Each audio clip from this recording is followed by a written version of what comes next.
ملوش علاقه بحجابي، ملوش علاقه بلبسي، ملوش علاقه، دي حاجه ما بيني وما بين ربنا، اكيد ما بروحلوش لابسه بنطلون يعني. انا برنامج اسئله ومسابقات دينيه. اوكي. مسلمه الاول ولا مسلمه؟ لا مسلمه الحمد لله. مسلمه؟ الحمد لله.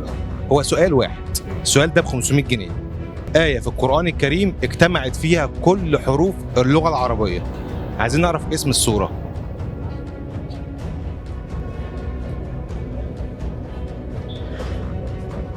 هي تقريبا النور، النور او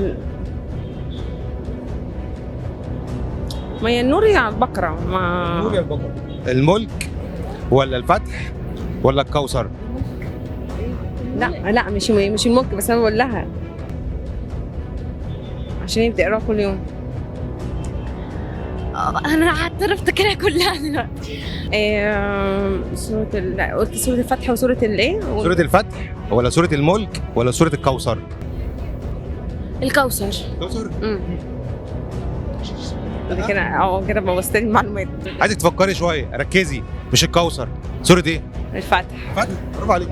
الشق الثاني بقى من السؤال هو الشق الأصعب بقى. تعرفي تقري الآية دي؟ حافظاها يعني؟ بس احنا مش بنحفظ قرآن، بس يعني احنا بنقراه على طول. انا مش عايز الصورة كلها، انا بتكلم على الآية نفسها. حافظة الآية؟ هو انا طبعا بقراها بس انا مش حافظاها. انا ممكن اقول لك سوره الملك ماشي. حافظة سورة الملك؟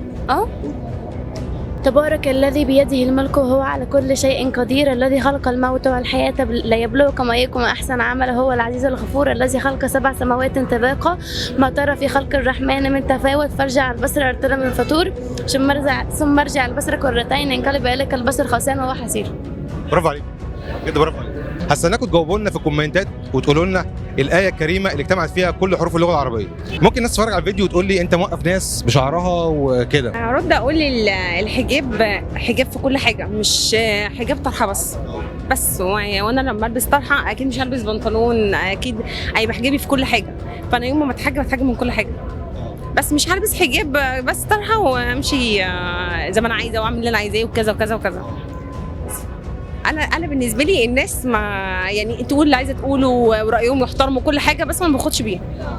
يعني اكيد يعني دي حاجه بتاعتي، حاجه ما بيني وما بين ربنا، حاجه بتاعتي بتاعت الناس. انا بتعامل مع الناس ازاي، الناس بتعاملني ازاي، ماليش علاقه بالناس شايفيني ازاي.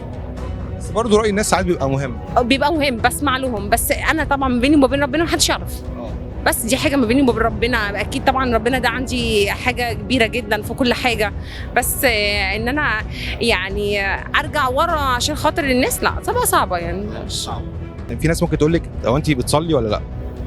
اكيد بصلي الحمد لله. طبعا انا بجيب لك ملوش علاقه بحجابي، ملوش علاقه بلبسي، ملوش علاقه، دي حاجه ما بيني وما بين ربنا، اكيد ما بروحلوش لابسه بنطلون يعني. انا مش واصي ومش قصدي احرجك طبعا خالص. لا ده سؤال.